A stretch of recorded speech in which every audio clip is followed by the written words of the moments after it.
Ng Espiritu Santo, Amen. ang pagpapala ng ating Panginoong Hesus Kristo, ang pag-ibig ng Diyos Ama, at ang pakikipagkaisa ng Espiritu Santo, naway sumainyong lahat. At sumaiyo rin. Mga kapatid, tinipon tayo bilang mga kaanib na angkan ng Diyos, kaya dumulog tayo sa maawaing Panginoong nagpapatawad ng lubos. Sinugong tagapagpagaling sa mga nagsisisi, Panginoon, kaawaan mo kami. Panginoon, kaawaan mo kami. Dumating na tagapag-anyayang mga makasalanay magsisi, Kristo, kaawaan mo kami. Kristo, kaawaan mo kami. Nakaluklok ka sa kanan ng Diyos Ama para ipamagitan kami. Panginoon, kaawaan mo kami. Panginoon, kaawaan mo kami. Kaawaan tayo ng makapangyarihang Diyos, patawarin tayo sa ating mga kasalanan at patnubayan tayo sa buhay na walang hanggan. Amen. Manalangin tayo. Ama naming makapangyarihan, ang iyong paglingap ay di nakukulang sa iyong pagsubaybay sa tanan. Iniluluhog naming iyong pawiin ang tanang makapipinsala sa amin at iyon nawang panatilihin ang pakikinabangan naming walang maliw sa pamamagitan ni Jesucristo kasama ng Espiritu Santo magpasawalang hanggan. Amen. Magsiupo na po ang lahat.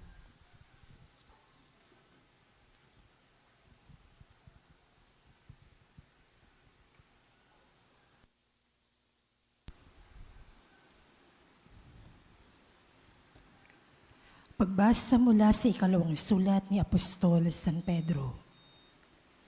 Mga pinakamamahal, samantalang hinihintay niyo ang araw ng Diyos, magsikap kayong mabuti upang madali ang pagdating ng araw na iyon. Araw ng pagkatupok ng kalangitan at pagkatunaw sa matinding init ng mga bagay na naroon. Ngunit ayon sa pangako ng Diyos, naghihintay tayo ng mga bagong langit at ng bagong lupa na paghaharian ng katarungan. Kaya nga, mga minamahal, samantalang kayo'y naghihintay, sikapin ninyong mamuhay na payapa, walang dungis at kapintasan. Alalahanin ninyong kaya nagtitimpi ang Panginoon ay upang bigyan kayo ng pagkakataong maligtas. Ngayong ito'y alam na ninyo, mga kapatid. Dapat kayong mag-ingat upang huwag kayong mailigaw ng mga taong walang matuwid na patakaran. Sa gayon, hindi kayo matitinag sa inyong mabuting kalagayan. Ayon sa kagandahang loob ng Diyos, magpatuloy kayo sa paglago sa kabutihan at sa pagkilala sa ating Panginoon at tagapagligtas na si Jesucristo. Sa Kanya ang kapurihan, ngayon at magpakailanman. Amen. Ang salita ng Diyos. Salamat sa Diyos. Salmong tugunan ng ating pong itutugon. Poon amin kang tahanan, noon ngayon at kailanman. Ulitin po natin. Poon amin kang tahanan, noon ngayon at kailanman. Wala pa ang mga bundok, hindi mo pa nilalang. Hindi mo pa nililikha itong buong daigdigan. Ikaw noon ay Diyos na, pagkat ika'y walang hanggan. Tugon. Poon aming kang tahanan, noon ngayon at kailanman. Yaong taong nilikha mo'y bumalik sa alabok. Sa lupa'y nagbabalik kapag iyong iniutos. Ang 1,000 mga taon ay parabang isang araw. Sa mata mo, Panginoon, isang kisapata lamang, isang saglit na magdamag na ito ay dumaraan. Tugon. Poon aming kang tahanan, noon ngayon at kailanman. Buhay namin umaabot ng 70 taong singkad. Minsan na may umaabot na 80, kung malakas. Yaong buong buhay mo nami sakbibi ng dus at hirap. Pumapanaw pagkatapos dito sa sang maliwanag. Tugon. Poon aming kang tahanan, noon ngayon at kailanman. Kung umagay ipadama yaong wagas mong pag-ibig, sa buong buhay namin may galak ang aming awit. Ipakita sa lingkod mo ang dakila mong gawain, at sa sunod naming lahi, ipadama ay gayon din. Tugon, Poon aming kang tahanan, noon ngayon at kailanman. Magsitayo po ang lahat.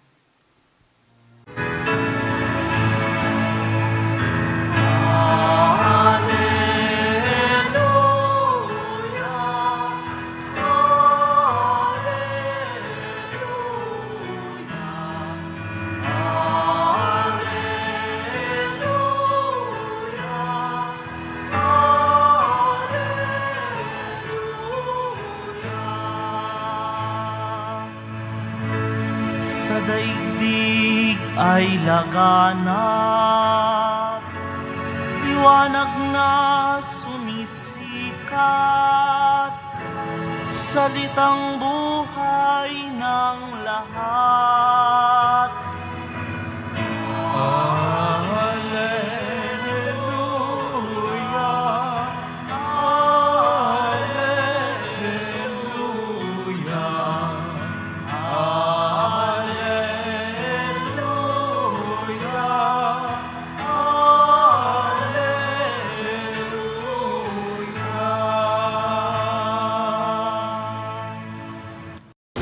Sumayin niyo ang Panginoon. at sumayon Ang mabuting balita ng Panginoon ayon kay San Marcos. papuri sa iyo, Panginoon. Noong panahon iyon, ilang Pariseo at ilang pampon ni Herodes ang pinapunta kay Jesus upang siluin siya sa kanyang pananalita. Lumapit sila sa kanya at ang sabi, Guro, nalalaman po namin kayo'y tapat at walang pinaninihian sapagkat pareho ang pagtingin ninyo sa lahat ng tao. At itinuturo ninyo kung ano ang kalooban ng Diyos sa mga tao. Naaayon mo ba sa kautusan ang pagbabayad ng buwis sa Cesar? Ngunit batid ni Jesus na sila'y nagkukunwari. Kaya sinabi niya sa kanila, bakit ba hindi ninyo ako siluin? Bigyan niyo ako ng isang dinaryo. Titingnan mo. At kanilang binigyan siya. Kaninong larawan at pangalan ang nakaukit dito? Tanong ni Jesus. Sa Cesar po, tugon nila. Sinabi ni Jesus, ibigay ninyo sa Cesar ang sa Cesar, at sa Diyos ang sa Diyos. At sila'y lumahal sa kanya. Ang mabuting balita ng Panginoon. Pinupuri ka namin, Panginoon sa Kristo. Isang mababalang umaga po sa inyong lahat. Ngayon po ay Martes ng ikasyam na linggo sa karaniwang panahon. Napakahalaga po na tayo ay marunong magkaroon ng tinatawag na discernment, yung mas malalim na pagninilay o malalim na pagpunawa sa mga bagay na ating pong nararanasan o kaya naman mga narinig. Hindi tayo pwedeng padalos-dalos, hindi tayo pwedeng maging yung mga very reactive. Tayo sa mga comments o mga ipinopost, hindi tayo pwedeng agad-agad tayo nagre-react nang hindi muna tayo nagninilay. Dahil kadalasan, diyan tayo nasisira o diyan tayo bumabagsak. Yung bigla naman tayo nagre-react nang hindi muna natin ito maaaring pinukonsulta, hindi muna natin ito ipinagtatanong o bini-verify man lang.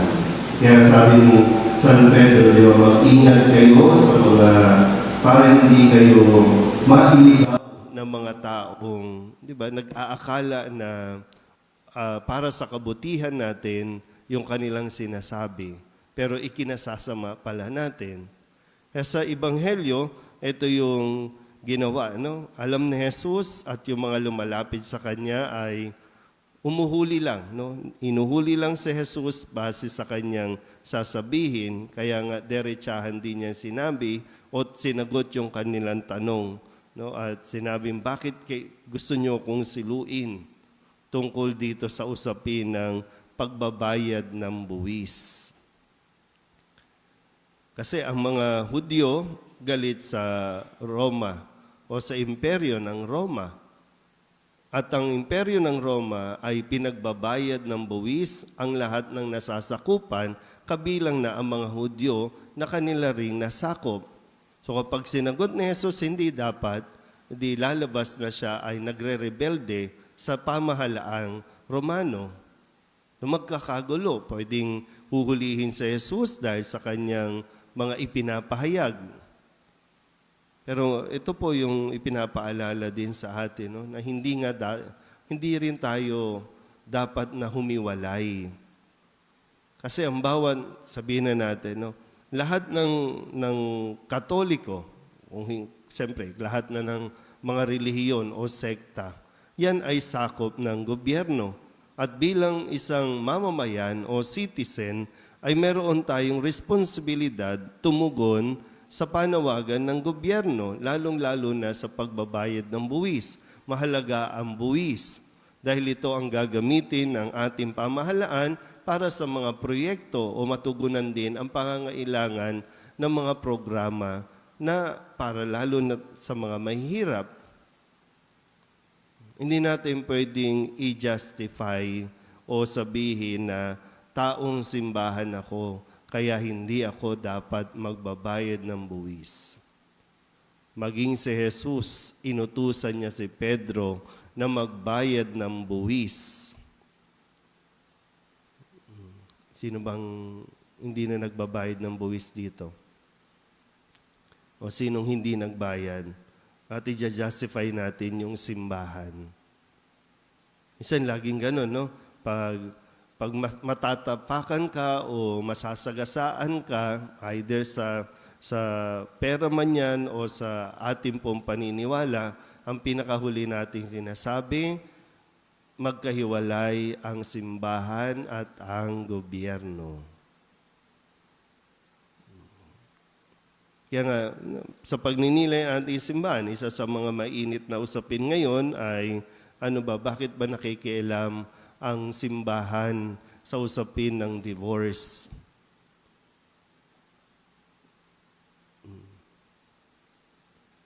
Ano nga ba? Kayo ba? Bakit ba? Alam niyo ba yun? May mga usapin, no, na talagang kailangan din natin magsalita dahil siyempre bahagi tayo ng gobyerno. Bahagi tayo ng isang lipunan nang ninanais nga sana maging magkatuwang at dapat magkatuwang ang simbahan at ang gobyerno. Bakit pilit natin pinaghihiwalay? At bakit natin pilit na pinag-aaway?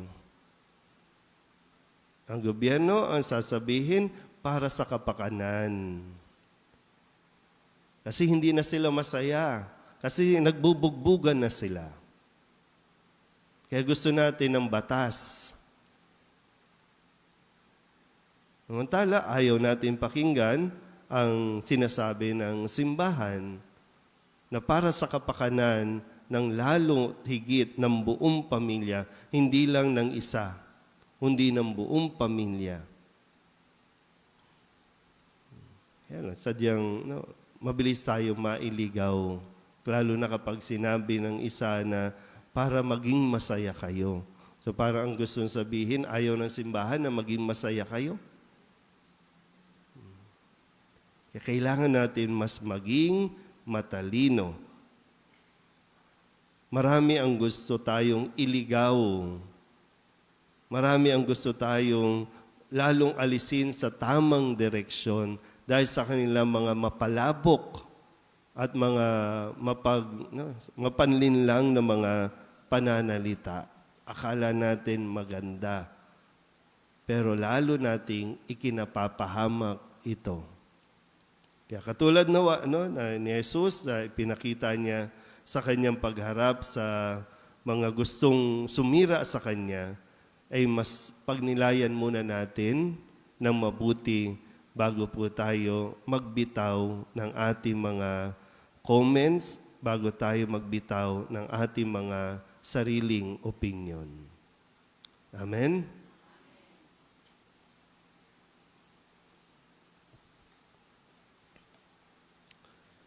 Nabubuhay ang mga Kristiyano sa dalawang dimensyon, mamamayan ng lungsod ng Diyos at mamamayan ng lungsod ng mundo. Manalangin tayo na maituon natin ang ating mga puso sa walang katapusang kaharian na darating para sa pangangailangan ng mundong ito. Ang ating pong itutugon, Panginoon, dinggin mo ang aming panalangin. Panginoon, dinggin mo ang aming panalangin.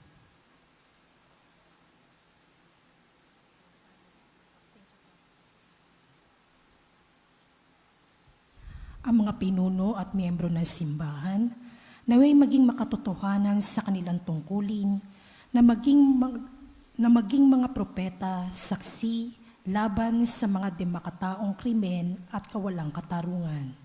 Manalangin tayo sa Panginoon. Panginoon, dinggin mo ang aming panalangin. Ang mga pinuno ng gobyerno naway makatarungang gamitin ang mga bagay na para sa Sesar. Manalangin tayo sa Panginoon. Panginoon, dinggin mo ang aming panalangin. Ang mga pinuno at mamamayan ng komunidad naway magkaroon ng kamulatang ukol sa kanilang tungkulin bilang taong dapat na magbayad ng buwis. Manalangin tayo sa Panginoon. Panginoon, dinggin mo ang aming panalangin. Ang mga may sakit naway maunawaan na nagiging isang dakilang biyaya ang kanilang paghihirap kapag iniugnay sa paghihirap ni Kristo. Manalangin tayo sa Panginoon. Panginoon, dinggin mo ang aming panalangin. Yaong mga tumawid sa pinto ng kamatayan, naway makarating sa walang hanggang lungsod sa langit. Manalangin tayo sa Panginoon. Panginoon, dinggin mo ang aming panalangin. Idulog din natin sa Panginoon ang ating mga personal na kahilingan at mga panalangin para sa ating mga pamilya, kasama din ang mga kahilingan ng mga nanonood sa online. Lahat ng mga misang pasasalamat, espesyal na intensyon, agarang paggaling ng mga may sakit at ang lahat ng mga kaluluwa na inihiling na ipagdasal sa misang ito.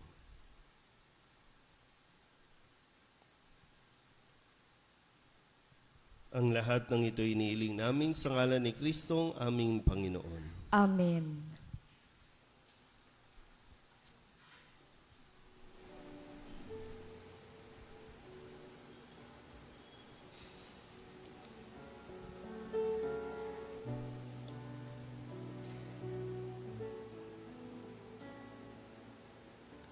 Alay namin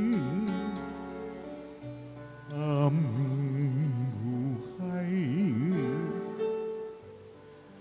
bawat galak at lumbay, bawat pangarap naming taglay sa palad mo ilalagay. Manalangin kayo mga kapatid upang paghahain natin ay kalugdan ng Diyos sa mga makapangyarihan. Tanggapin nawa ng Panginoon itong paghahain sa iyong mga kamay sa kapurihan niya at karangalan sa ating kapakinabangan at sa buong sambayanan niyang banal. Ama naming lumikha sa iyong katapatan, kami nagtitiwala ngayong ang mga alay ay aming inihanda at inihahain dito sa banal mong dambana.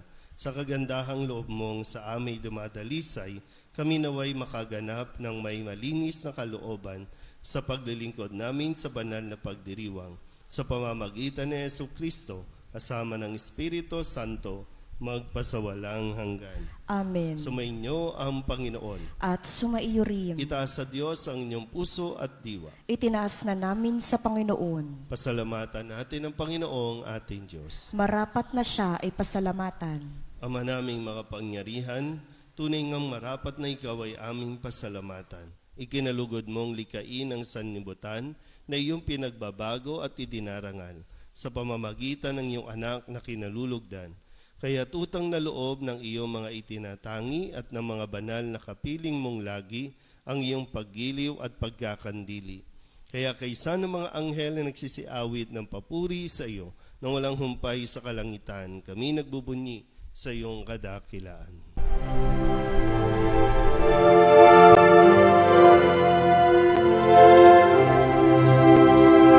Santo, Santo, Santo, Panginoong Diyos makapangyarihan, napupuno ang langit at lupa ng kalwalhatian mo.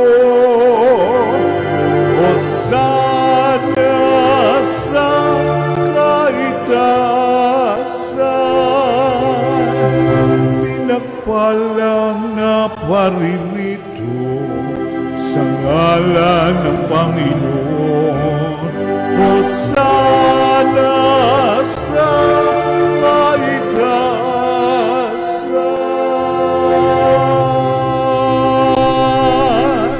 Ama naming banal, ikaw ang bukal ng tanang kabanalan. Kaya't sa pamamagitan ng iyong Espiritu, gawin mong banal ang kaloob na ito upang para sa aming maging katawan at dugo ng aming Panginoong Hesu Kristo. Bago niya pinagtiis ang kusang loob na maging handog, hinawakan niya ang tinapay, pinasalamatan kaniya, pinaghati-hati niya iyon, iniabot sa kanyang mga alagad at sinabi, "Tanggapin ninyong lahat ito at kanin, ito ang aking katawan na iahandog para sa inyo."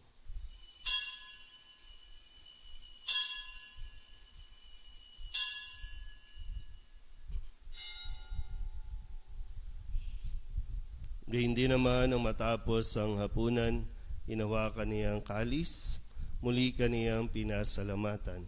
Iniabot niya ang kalis sa kanyang mga alagad at sinabi, "Tanggapin ninyong lahat ito at inumin. Ito ang kalis ng aking dugo, ng bago at walang hanggang tipan. Ang aking dugo na ibubuhos para sa inyo at para sa lahat, sa ikapagpapatawad ng mga kasalanan. Gawin ninyo ito sa pag-alaala sa akin."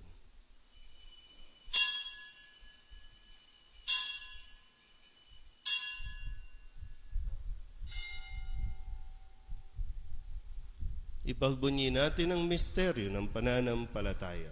Si Kristo'y namatay, si Kristo'y nabuhay, si Kristo'y babalik sa wakas ng panahon. Ama, ginagawa namin ngayon ang pag-alaala sa pagkamatay at muling pagkabuhay ng inyong anak. Kaya tiniaalay namin sa iyo ang tinapay na nagbibigay buhay at ang kalis sa magkakaloob ng kaligtasan. Kami nagpapasalamat dahil kami iyong minarapat na tumayo sa harap mo para maglingkod sa iyo. Isinasamo namin kami magsasalo-salo sa katawan at dugo ni Kristo ay mabuklod sa pagkakaisa sa pamamagitan ng Espiritu Santo. Ama, lingapin mo ang iyong simbahang laganap sa buong daigdig. Puspusin mo kami sa pag-ibig kay San Leon na aming Papa at ni Jose na aming Obispo at ng Tanang Kaparian. Alalahanin mo rin ang mga kapatid naming nahimlay na may pag-asang sila'y muling mabubuhay, gayon din ang lahat ng mga pumanaw. Kawaan mo sila at patuloyin sa iyong kaliwanagan. Kawaan mo at pagindapating aming lahat na makasalo sa iyong buhay na walang wakas. Kaysa ng mahal na Birhen Maria na ina ng Diyos, ng kabiyak ng puso niyang si San Jose. Kaysa ng mga apostol at ng lahat ng mga banal na namuhay dito sa daigdig ng kalugod-lugod sa iyo. May pagdiwang nawa namin ang papupuri sa ikararangal mo sa pamamagitan ng iyong anak na aming Panginoong Hesu Kristo. Sa pamamagitan ni Kristo, kasama niya at sa Kanya, ang lahat ng parangal at papuri ay sa iyo, Diyos Amang makapangyarihan, kasama ng Espiritu Santo, magpasawalang hanggan. Amen. Amen.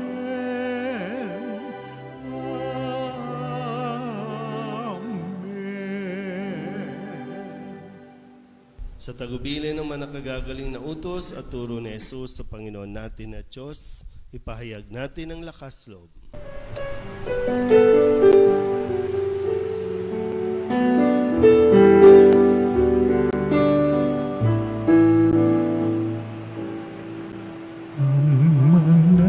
namin sumasalang ka, sambahin ang ngalan mo, mapasamin ang kaharian mo, sundin ang loob mo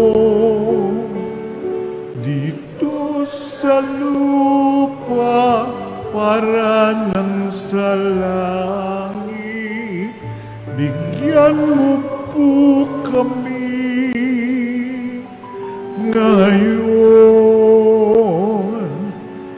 ng aming kakanin sa araw-araw at patawarin mo kami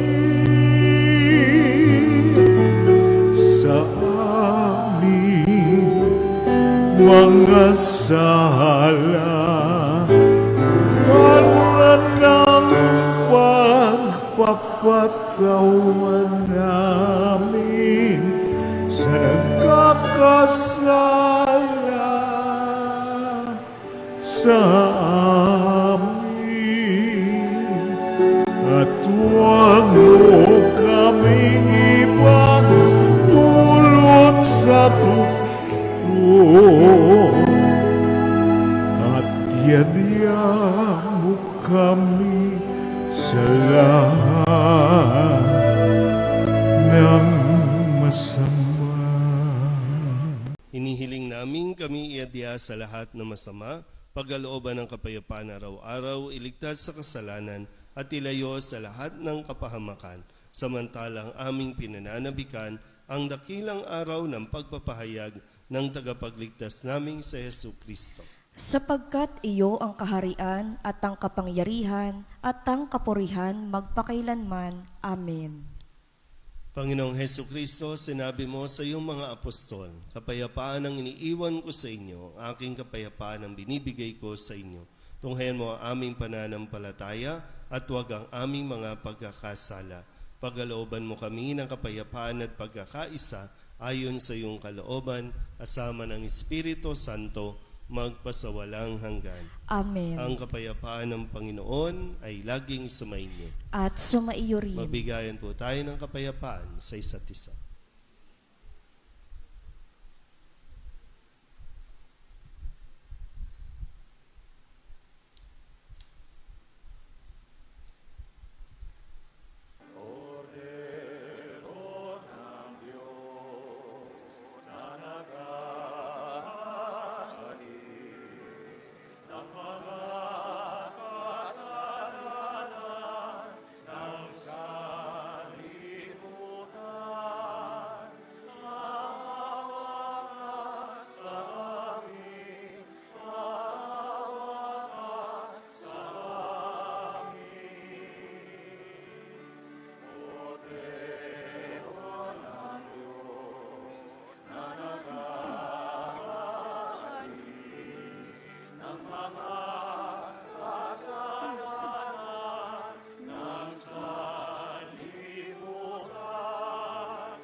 Ito ang kordero ng Diyos. Ito ang nag-aalis ng kasalanan ng sanlibutan.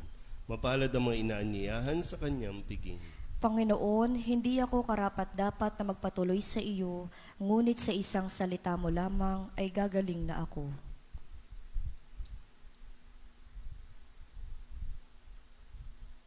Katawan ni Kristo. Amen.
Manalangin tayo.